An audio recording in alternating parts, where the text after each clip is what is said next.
Melanie didn't know what to do anymore. She paced back and forth, unable to calm herself. The wedding dress seemed to cause unbearable pain. It was heavy and awkward. But that wasn't the issue. Where was the groom? There were only 15 minutes left before the ceremony. Guests crowded around the registry office, waiting. Melanie had to keep her emotions in check, which was especially difficult. Melanie's friends were already exhausted, either from high heels or tedious waiting. They couldn't wait to start taking pictures and posting stories on Instagram. The photographers who were leading the ceremony were just as nervous as Melanie. They kept running up and asking if everything was all right. Time passed and Adrian was still not there. Tension was in the air, and every minute Vanessa and Nicholas's faces looked more puzzled.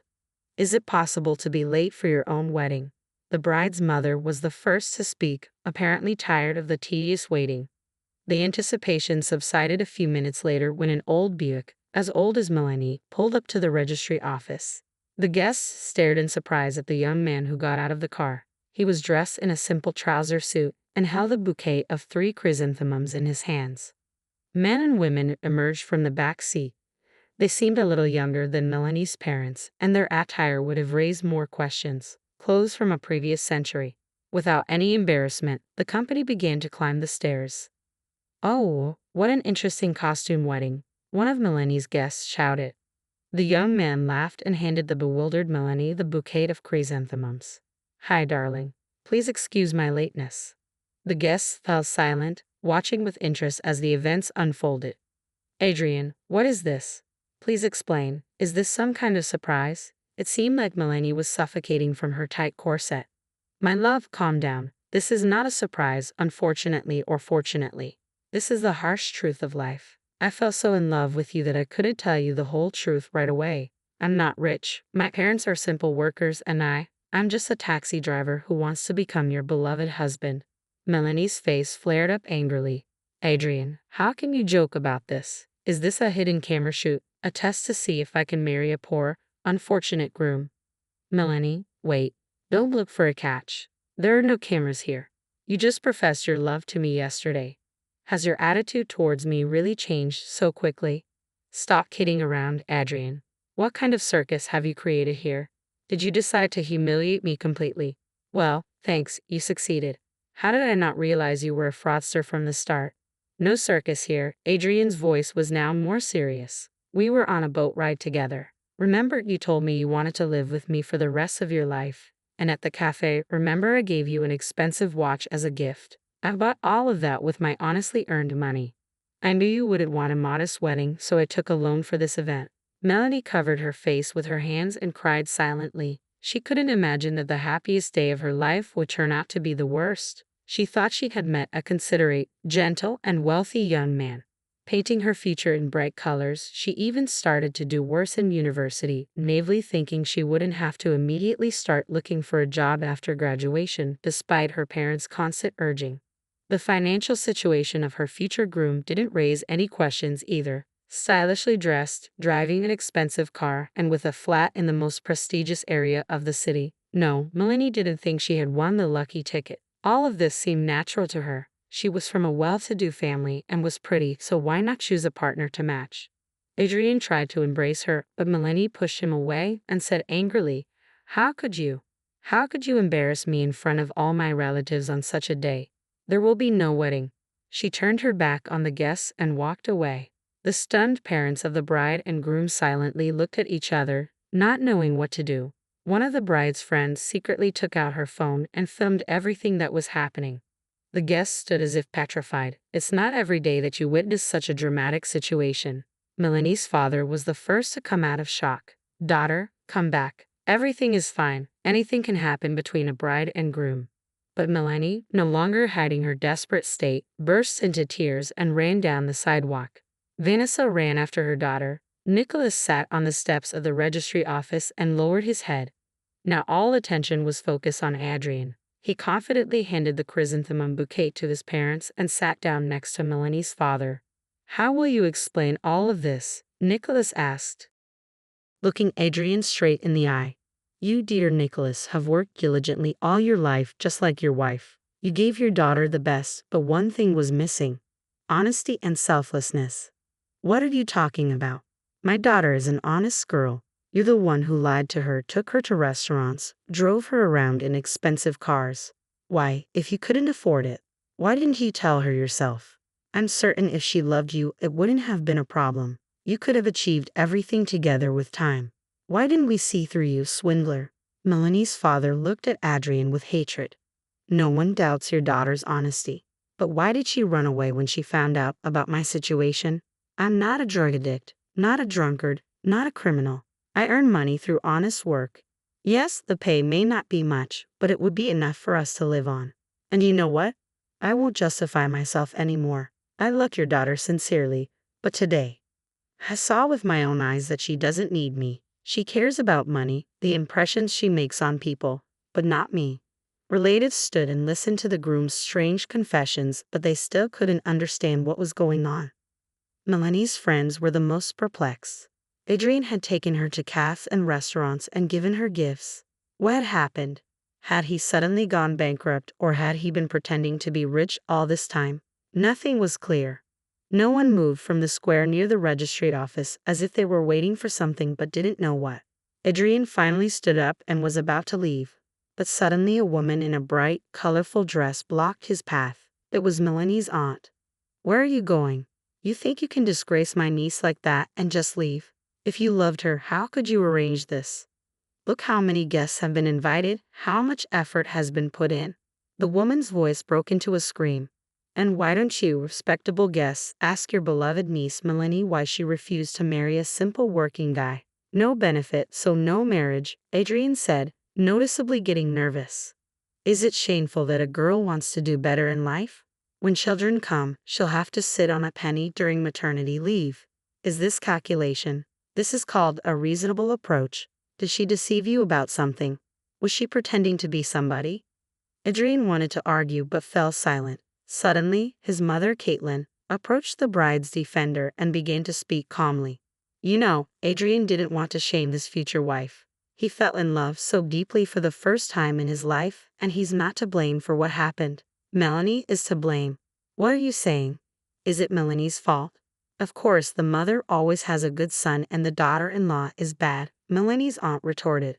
We saw Melanie with another man at the cafe a month ago, said Caitlin, stunning Nicholas and silencing the angry woman.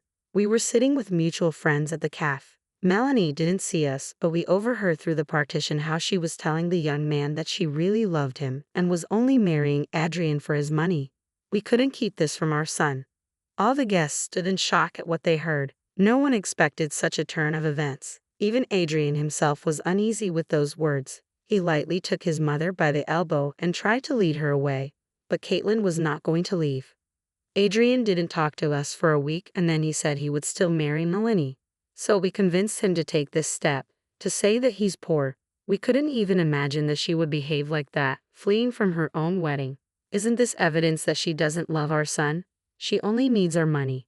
Come on, Mom, let's go, said Adrian, taking his mother towards the car. The guests had already started to disperse, and Melanie's father still couldn't come to his senses. How could I have raised such a daughter? The man muttered to himself, not understanding where he was going or what he was doing. All the pleas of his loved ones that he shouldn't be upset didn't work on Nicholas. He loved Melanie very much and was already looking forward to her happy future. But everything collapsed instantly.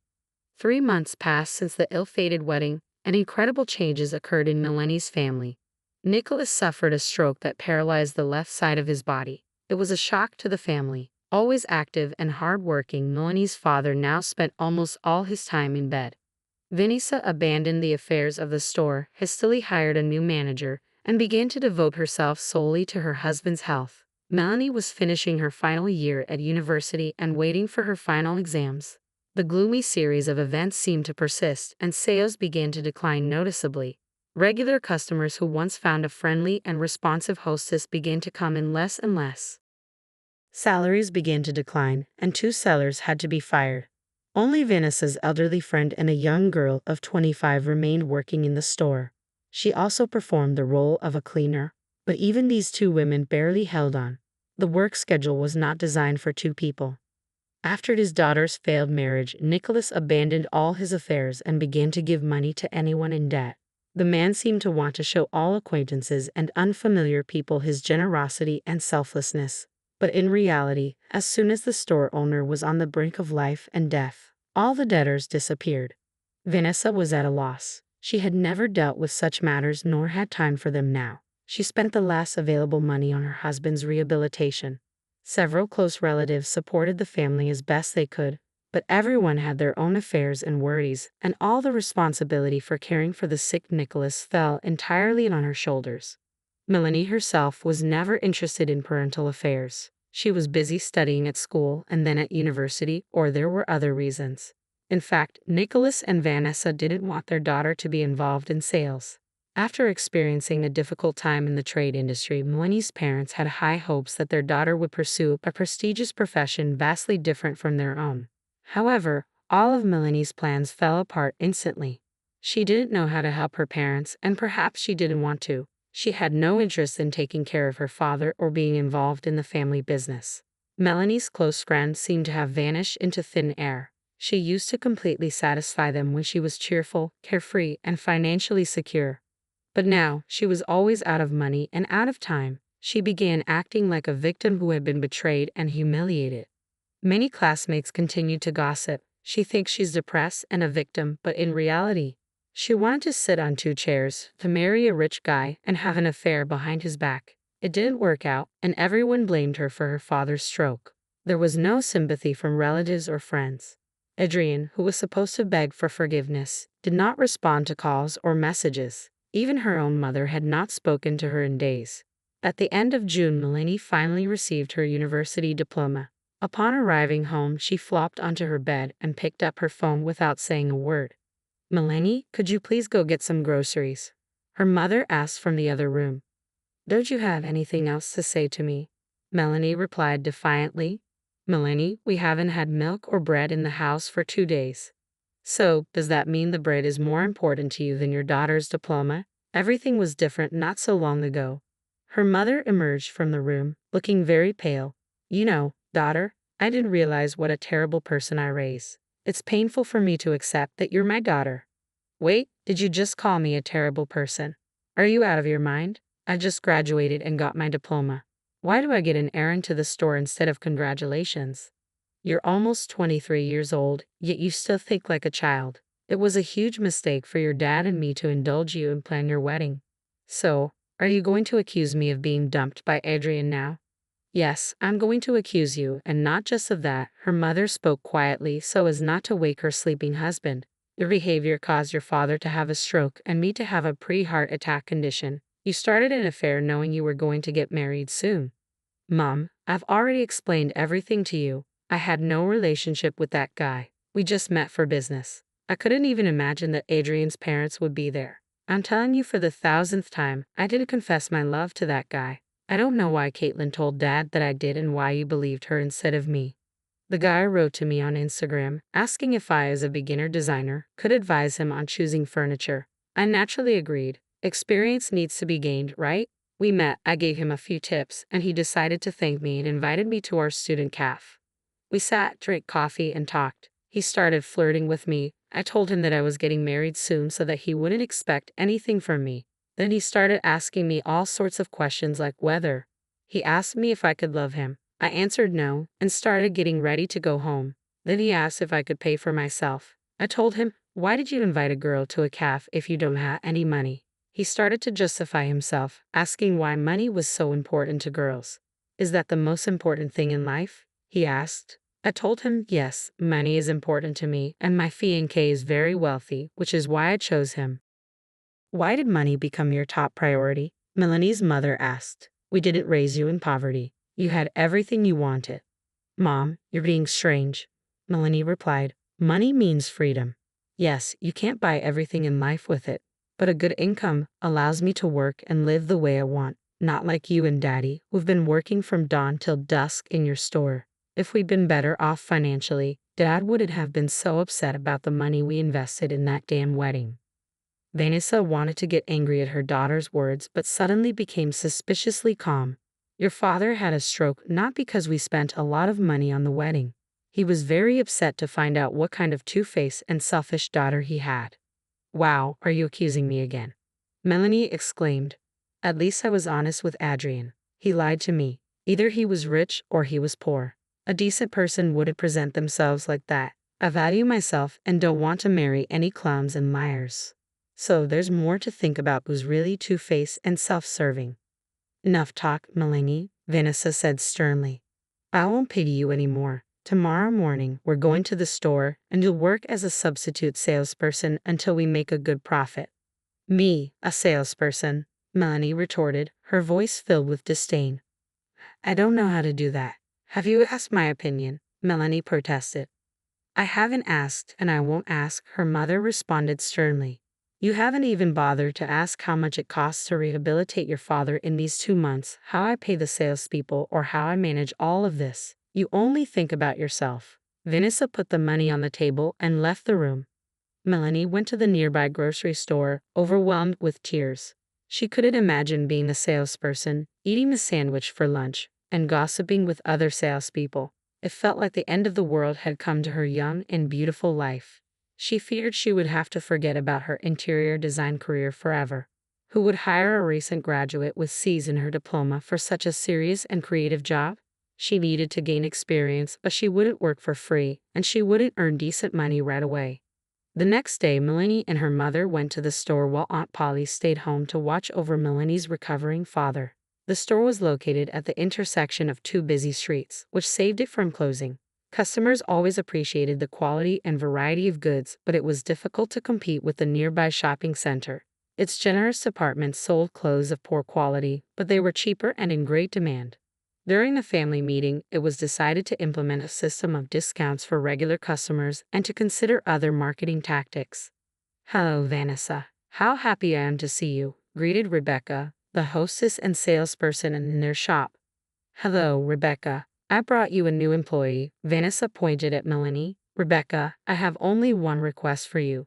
Treat Melanie not as my daughter but as an ordinary person who came here to learn everything. All right, we'll teach her everything, said Rebecca, smiling. Vanessa, while you are here, let me tell you that we sold all the old stock quickly, but the new models are less in demand. The fabric is natural wool, but the color is gray, slightly faded. Not everyone likes it. We haven't sold a single suit this week. Everyone is asking for classic dark gray or black. You should negotiate with the supplier and order several batches of pants and suits since they are in demand. Melanie listened in horror to her mother's conversation with the salesperson. What sizes? What wool fabric? She was a designer herself and had studied types of fabric and color combinations. But it was one thing to work in a soulless office and meet clients as necessary, and another to try to please people every day.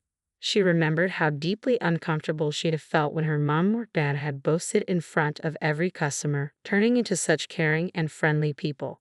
The customers left with their purchases and were satisfied, but her parents came home and hardly spoke to each other. As a child, Melanie wondered why her parents were so tired. After all, they didn't have the hardest job in the world. Only years later did she understand that any job with people, if done conscientiously, is very exhausting. Is this what my mother wants to teach me, to please everyone? Melanie exclaimed, not realizing how much she still had to learn. Melanie had wandered into the men's clothing section and got lost among the shirts and sweaters. Are you choosing something for your husband? A pleasant female voice asked from behind her. You know, your beloved man would probably like this cashmere sweater. It's warm, comfortable, and cozy. We have all sizes and 5 colors to choose from. Melanie struggled to introduce herself, unsure if she should say she was the hostess's daughter or a new employee. I won't bother you. Please choose at your leisure. When you decide, let me know, and I'll come over, the salesperson said kindly. Melanie noted to herself how polite and helpful the salespeople in their store were. The girl was gorgeous and pleasant, which lifted Melanie's gloomy mood. For the first time in her life, she felt an unexpected enthusiasm to work as a salesperson. As funny as it sounded, Melanie left the men's shirt section and headed towards her mother with newfound enthusiasm. Mom, what should I do? I'm ready to work. Vanessa looked like she'd seen a ghost. Her always dissatisfied daughter was suddenly taking the initiative. Meet my daughter, Melanie. But you, Rebecca, already know her well. And you, Greta, have recently started working, and I haven't introduced you yet. The girls looked at each other and laughed. Nice to meet you. Nice to meet you too. Rita explained to Vanessa that she had mistaken her daughter for a customer and had begun to offer her men's pullovers. Vanessa smiled, observing the interaction. She knew Melanie had a difficult character and had no illusions about her daughter's work in the store, but the accumulated fatigue over the past few months made her decide to let it be. Melanie didn't expect everything to turn out this way. Suddenly, she became a seller of plus-size clothes. Surprisingly, she felt a surge of strength and energy. Melanie pushed all unnecessary thoughts out of her head and started to learn about sales. These are single-breasted jackets, these are double-breasted, and these are buccal fabric jackets. They used to be insanely popular with us, Rita explained to Melanie in the women's clothing department. What's the maximum size for these jackets? Melanie asked, showing surprise. We always order tunics and dresses in certain models up to XXL, Rita replied. Melanie's face showed bewilderment. Really? I didn't think plus-size clothes were popular. Well, your parents are smart people and wouldn't deal with selling outdated things. Think about it, the sizes of fashionable dresses, blouses, and skirts end at size L, but women of any weight want to look elegant and modern. And men too. We have many regular customers who don't want to lose weight but want to dress fashionably. Melanie nodded, absorbing the information. For the first time, she understood the importance of their store's mission to provide stylish clothing for all body types. It was a revelation that sparked a genuine interest in her new role.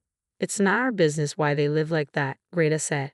Our task is to satisfy their needs. There are few places in town where you can find clothes that are both high quality and fashionable in those sizes. Of course, online stores are our competition, but when people come to us, we don't just sell them something heartlessly. We learn about their desires and try to offer options. Yes, our main task is to sell, and there's nothing wrong with that. But who, if not a seller, will suggest to her buyers what suits them, what to wear with it, how to combine it? Rita pointed to the women's clothing section. Look, this is a dress with a basque. It seems like just a decorative detail, but it balances the proportions between a normal waist and wide hips. Or this dress. Pick a bright scarf, shoes, and a bag, and it will look completely different. Melanie listened with her mouth open, realizing she had underestimated the work of a clothing store seller and slightly overestimated herself. Rita wasn't telling her anything fundamentally new. Melanie knew about cuts and combinations of clothes.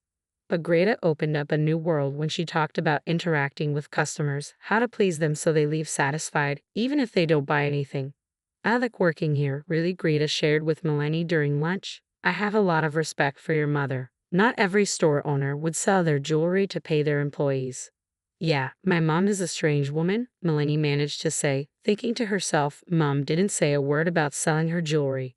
Why do I find out everything from strangers? Melanie thought, a pang of guilt washing over her. She hadn't even noticed that her mother no longer wore earrings or a ring. I'm a terrible daughter. I can't learn properly, earn money, or get married. From that day on, Melanie didn't just work part-time at the family store. She started trying harder than ever. She worked alongside Greta for several days and Rebecca for several days, only taking one day off per week.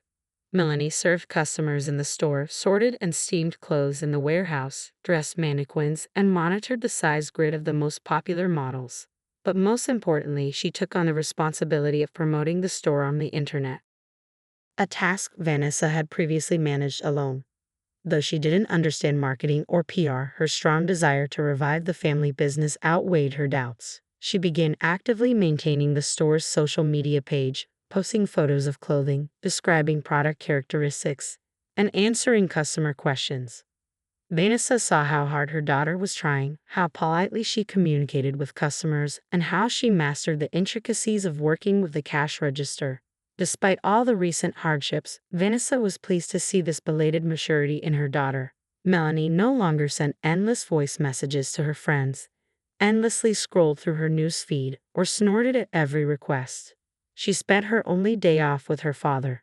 Vanessa regretted insisting on Melanie's hasty marriage, not letting her date properly, and not getting to know Adrian's parents. The marriage had seemed like the perfect solution to make her daughter more serious. She had thought that responsibility for a family, and later a child, would bring maturity. She realized now how wrong she had been. A person can only change themselves or be changed by circumstances. Several more months passed, and Nicholas began to regain movement on the left side of his body. Full recovery was still a long way off, but this progress brought incredible happiness to the family. The efforts of the doctors and Vanessa's care had paid off. Vanessa was thrilled but couldn't help but wonder if Melanie would have changed for the better without the misfortune that had struck their family. One Monday, Melanie and Greta were working at the store. The morning was slow, with no customers yet. The girls were picking out outfits for the mannequins and laughing. "Hello, girls," an elderly woman walked into the store and smiled sweetly. "Hello," the salespeople answered almost in unison. "It's so good that you open at 9. I've had insomnia for a few nights," the woman said. "I woke up at 5 in the morning, unsure of what to do with myself. I decided to go for a walk to clear my mind and find what I needed to calm down." "What would make you feel better? A blouse, a dress, or a worn cardigan?" Rita approached a customer not far from where I stood. "I have a dilemma. I need to pick out a dress for a wedding. Size XXL. I looked yesterday nearby, but they only had dark colors." The woman nodded towards the neighboring shopping center. "Please tell me what kind of dress styles you usually wear, what you'd like to show off, and what to cover up." The elderly woman chuckled. "Oh, girls your age want to show everything. You're young and slim, but at my age, it's better to cover up. I want something light and pleasant. It's my grandson's wedding. If you find a dress with a light wrap, I'll be delighted." The saleswoman proceeded to show the elderly woman all the elegant dresses in her size available in the store. The shopper examined each one with keen interest, knowing the process would take some time. "So, your grandson's wedding is coming up soon. Is the bride pretty?" I joined in the conversation, hoping to make her feel more comfortable. "Still 3 weeks until the celebration, but I like to have everything ready in advance. My grandson's name is Adrian. As for the bride, I haven't seen her yet. I only arrived 3 days ago," she replied warmly. "I live far from here. My son bought me a plane ticket and said, 'Mom, come celebrate your grandson's wedding and stay with us for a month.' So, here I am," the woman explained. She tried on several dresses but couldn't decide which suited her best. "Girls, I've already troubled you enough. I'm sorry, but I haven't bought anything for myself in so long. There aren't many occasions to dress up in old age. My son told me the wedding will be grand. The bride is from a very wealthy family," she sighed. "We're not rushing you at all, Mrs. Sullivan." Melanie smiled reassuringly. "It's good that the bride is well off. Hopefully, there will be fewer problems in married life." "Oh dear, money is not always a guarantee of a happy marriage. My son, for example, used to be calm and reasonable, but now I don't understand what's happening to him. He's become nervous and agitated. His wife squeezes everything out of him for a luxurious life. Caitlin loves going to the most expensive resorts and wearing expensive clothes. But one good thing is my grandson is a decent guy. He helps his father in business and does what he can." Mrs. Sullivan reflected, her gaze clouded with concern. "I'll take this one," Mrs. Sullivan decided suddenly, looking at herself in the mirror. "The pink color refreshes well, and the fabric is pleasant to the touch." Melanie felt a pain of sorrow overwhelm her, and the elderly woman looked at her with concern. "Are you feeling okay?" she asked gently. Melanie couldn't hold back her tears any longer. "I'm sorry, just tired," she managed to say between sobs. "Don't cry, dear. You'll have your own celebration in life, and you'll get married," Mrs. Sullivan comforted her. "You know, I was supposed to have a wedding, but it fell through because of me," Melanie continued tearfully, finding solace in the elderly woman's warmth. Mrs. Sullivan took Melanie's hand gently. "Don't cry. Let's finish processing my purchase, and then we'll go outside, and you can tell me everything." 10 minutes later, Melanie was pouring her heart out to Adrian's grandmother, recounting the unfortunate events of that day. She spoke of her father's stroke, her mother's dedication to caring for him, and her own role working in the store to support her parents. "My dear, to say that I'm shocked is an understatement," Mrs. Sullivan said softly. "I am very sorry about your father. But tell me honestly, did you really cheat on Adrian?" "No, of course not," Melanie replied desperately. "I'm telling you all this not because I want to get Adrian back, but it's too late. He's getting married. I'm just upset that I was slandered in front of all my relatives, friends, and especially my father, who couldn't bear such shame," Melanie confessed, her voice tinged with regret. "My parents always saw me as not serious, and I couldn't convince them that I didn't confess my love to a stranger. It was just some idiotic coincidence," she continued, frustration evident in her tone. I agreed to meet with someone who needed my advice as a designer. I didn't see anything wrong with that. Why would I go to the most popular cafe in our city if I were a cheater just before the wedding? Melanie explained. What's it called? Mrs. Sullivan asked. It's just called pizza. It opened a year ago, serves delicious food at reasonable prices. We call it the student cafe because there are always plenty of students there, Melanie replied. Melanie, do you still love Adrian? Mrs. Sullivan unexpectedly changed the subject. I think I love him, although right now I'm giving that word a slightly different meaning. I know you'll ask me why I ran away from the wedding if I loved him. You see, I was preparing myself for a happy married life with a man I liked. I won't lie that Adrian was a wealthy guy, Melanie admitted. I thought that if I married him, I would become financially independent of my parents and live as I please. Before my father's incident, we had no problems with money, but my mom and dad constantly talked about how I would have to work hard in the future to become a real professional and live without worries. Now I understand that my parents were right about everything, but back then, I just imagined that half of my life would be spent achieving that, while there were so many other interesting and new things around me. Your grandson came to the wedding like a jester, saying he was completely broke and that we would live on his salary as a taxi driver. I just didn't expect such a turn of events. I had told everyone about my smart, beautiful, and well-off fiancé, and then this happened, Melanie lamented. I understand that in your eyes, I am a foolish, selfish person who wanted to settle better in life. Let it be that way, but I'm just too tired. Melanie sighed, overwhelmed by her thoughts. Melanie, how many thoughts are running through your head? But believe me, the most important thing is that you realize your problem.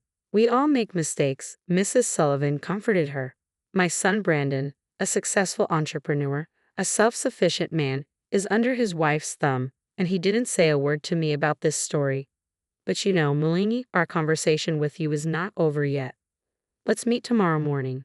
I think my legs led me to your store for a reason, she said to Melanie. Melanie bid farewell to Adrian's grandmother and returned to work, feeling an unprecedented relief filling her soul. Suddenly, someone called her by name. A handsome stranger pulled up too close to the sidewalk in his car and gestured for Melanie to sit in the front seat. Melanie ignored him and continued on her way. The stranger jumped out of the car and ran up to Melanie. Hey Melanie, do you remember me? He greeted her. Hello, no, I don't remember you. What do you want? Melanie replied sharply. Wow, calm down. Why so gloomy in the morning? I just came to talk to you. I'm one of Adrian's friends. My name is Marcus. I was late for your wedding, he explained. Adrian told me everything that happened. I've been writing to you on social media, but you don't respond, so I had to catch you on the street. Do you know that Adrian is getting married soon? I'm happy for him, Melanie answered indifferently. But he doesn't love his fiancée. His mother is forcing him to marry this girl. Things aren't going well for his father in business, and Crystal is the daughter of a big shot in our administration. He seemed to like her at first, so she's a pretty girl. But he talks to her for a while and realized they didn't have any common ground. He isn't glad he agreed to this wedding himself, Marcus explained urgently. Well, there's nothing I can do to help. Let him put on the same show with her as she did with me, and maybe she'll get off him on her own, Melanie replied coldly. Melanie, I'm serious. You have to tell Adrian that you still love him and there will be no wedding. He's setting the trap for himself, and I just want to save him, Marcus pleaded. Why do you think I still love him and should save him from such a good, advantageous match? And do you think I'll believe both of you, especially Adrian, who played a prank at our wedding? This is not a joke, Marcus. Goodbye, Melanie retorted firmly, turning around and heading back towards the store. Melanie, Melanie, Marcus called after her. Do you even know how much Adrian is suffering because of what happened? He's proud. He just can't call you himself. He knows he's to blame. A man is the master of his own destiny, Melanie loudly declared, speaking the first phrase that came to her mind, and walked even faster.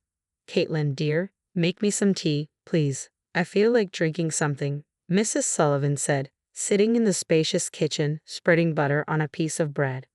I will, but it's just wonderful how you do everything yourself, and now you're asking me to do it, Mrs. Sullivan remarked, a hint of admiration in her voice. Caitlin, you know, I wanted someone to take care of me like they do in a cafe. I'd only go to such places rarely. There's not much variety in my small town, Melanie replied thoughtfully. So what's stopping you from going to a cafe or restaurant? Brandon and I often go to such places, Mrs. Sullivan suggested. You're probably right. There's a woman living in the house across from you who recommended going to a cafe. What's it called? Oh, I remember, just pizza. She said it's tasty and cheap. Do you think it's worth going there? Melanie asked. I'm shocked by such advice. It's a youth cafe, there's constant noise, and the staff is rude. No, definitely not, Mrs. Sullivan advised firmly. Have you been there, Caitlin? Melanie inquired. I've been there once, Caitlin confirmed. Thanks for the advice, dear, but now I'm going for a walk, Melanie decided, heading towards the door. Mom, where are you going? Brandon asked as he saw his mother leaving. Yes, Sonny, I am. Could you please drive me? It's nearby, Mrs. Sullivan requested. Under his wife's watchful eye, Brandon and his mother left the apartment. Mom, I'm starving. I was planning to have some lunch at home, Brandon stated nervously. Don't worry, son. You'll eat in 10 minutes. I came up with an excuse to talk to you face to face for once. Let's sit on that bench over there, Mrs. Sullivan said, leading him to a nearby bench. I know what this is, Mom. As a former senior investigator, you're going to interrogate me, Brandon joked uneasily. I used to joke about that, but now it's true. The future of your only son and my only grandchild depends on it. So, tell me, why did you ruin Adrian and Melanie's wedding? Mrs. Sullivan asked directly. What are you talking about, Mom? You know that Melanie refused to marry Adrian when he told her that he was poor and worked as a taxi driver, Brandon explained, frustrated. But that's not all. She was also flirting with a stranger behind Adrian's back before the wedding. We saw and heard everything, Mrs. Sullivan revealed. And what? A coincidence that you and Caitlin, regulars in expensive restaurants, decided to go to such a cheap youth cafe. Brandon countered, surprised. Yes, Mom, I was really surprised to go to such a place, but I didn't say anything, Brandon admitted. And what a coincidence that you were lucky enough to find 2 free tables in a crowded cafe, Mrs. Sullivan pressed on.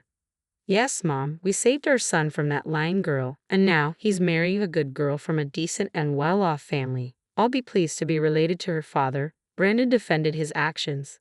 Why are you so worried and stressed all the time, Brandon? Your mother is still alive, and your son is marrying a good girl. Yet you're on pins and needles. Tell me the truth, Mrs. Sullivan urged. Well, if you want to know the truth, then here it is. I invested a large sum of money into a business and lost it. We barely have enough money to cover the debts, and the wedding is ahead. Everything is difficult, Brandon confessed. Why did you give your son an expensive wedding in this difficult time and put yourself in even greater debt? Wouldn't Adrian have understood your situation? Mrs. Sullivan questioned, concerned. No, Mom. Caitlin believes that if we have a grand wedding, then Nicholas, Crystal's father, will treat us better in the future, Brandon explained. Don't ruin your own life or your child's life. It won't end well. It's better to cure your addiction to Caitlin, who plays you like a puppet. By the way, I accidentally met Melanie yesterday. She works as a salesperson at her parents' store, Mrs. Sullivan revealed. I can see through people, and I can assure you that she is an honest girl who just got a little confused, Mrs. Sullivan asserted. Well, Mom, I don't even want to listen, Brandon retorted, already heading towards the door. Wait, Mrs. Sullivan called after him. She explained to me why she reacted like that and ran away. You know, if your father had surprised me like that, I would have at least hit him with a frying pan. Besides, Melanie's father just started recovering from the stroke he got after your mess. If you're saving your money, make it a prenuptial agreement instead of a circus. I heard that Melanie's father is in bad condition, and I am very sorry for that. But Adrian offered him money for expenses, and he refused. We decided that it would be a good lesson for our son to find out who is with you because of money and who is with you because of love. Maybe you shouldn't do such a test for your Caitlin. Yesterday, I saw a check that fell out of her purse. She bought herself another leather coat. So now I understand why you have problems with money. I could live off that amount for half a year. Mom, let's end this conversation. Stop accusing us. Adrian's wedding will still take place. He's busy preparing for the celebration. Yes, I see. He's preparing so much that he's become pale in front of his laptop. He doesn't even have time to eat. Mom, he's an IT specialist. That's why he doesn't leave his computer. Okay, do what you know. Go eat, we'll talk tonight. When Brandon left, Mrs. Sullivan called a taxi and went straight to the store to meet Melanie. She shared her suspicions and convinced Melanie to meet again with the guy whom, according to Caitlin, she had confessed her love to. Initially hesitant, Melanie eventually agreed after an hour of heartfelt conversation with the persuasive investigator. She realized the meeting could shed light on a serious moral dilemma, one that could influence not only Mrs. Sullivan's family but possibly her own future as well. Receiving the call from Melanie confirming the meeting was set, Mrs. Sullivan gathered Brandon, Caitlin, and Adrian in the living room. My dear ones, tomorrow marks exactly 45 years since I started working in the police. That's why I want to invite you to a restaurant and celebrate it, Mrs. Sullivan announced warmly. The next day, the family gathered at a cozy cafe, enjoying various delicacies with heartfelt conversations flowing freely. Mrs. Sullivan shared stories about Brandon's childhood, her experiences as a detective, and anecdotes that brought laughter and nostalgia to the table. As the evening progressed and drinks were poured, Caitlin, suddenly curious, asked her mother-in-law, "Tell me, where did you get the money for this restaurant? It's a very exquisite and expensive place."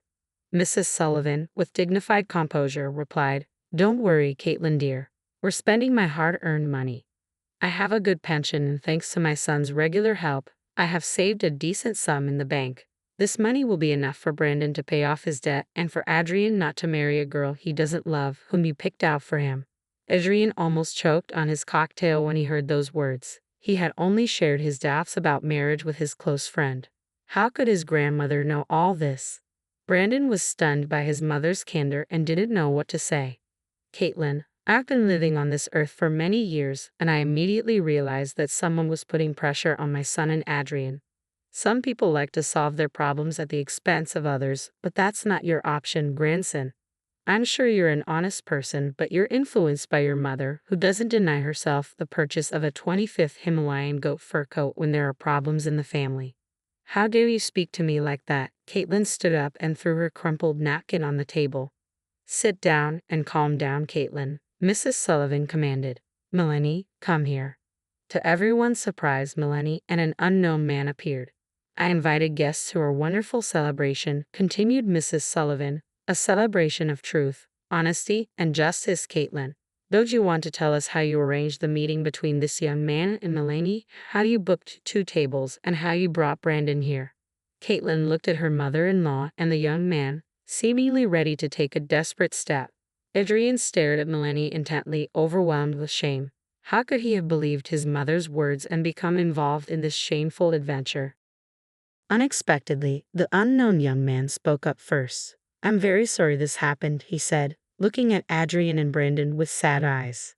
"I just needed money." And then Caitlin suggested earning some extra cash by provoking emotions and extra words from Melanie. "I would never have come here and kept this a secret if Melanie hadn't said that her father had a stroke after the shock at the wedding.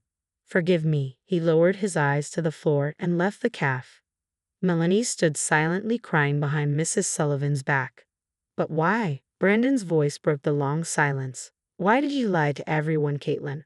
Why did you convince everyone that our son's bride was a traitor? And when Adrian didn't believe it, you suggested such a nasty way of testing. How could I have signed up for all this nonsense? I don't want to see you anymore." "Wait, don't jump to conclusions," Melanie exclaimed, rushing to the table as if struck by lightning. "Don't argue because of me. I'm not worthy of such sacrifice.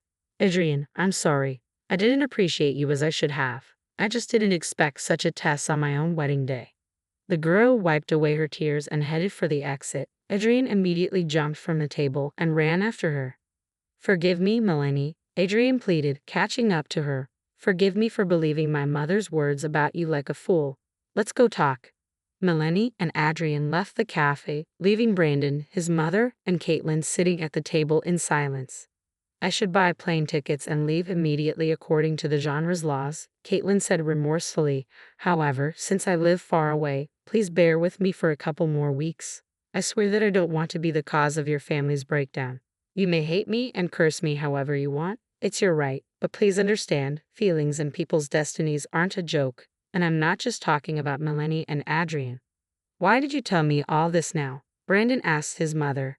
"There was no reason then. And now the time has come." "I'm sorry. I've completely lost control of myself," Caitlin exclaimed, tears flowing down her cheeks.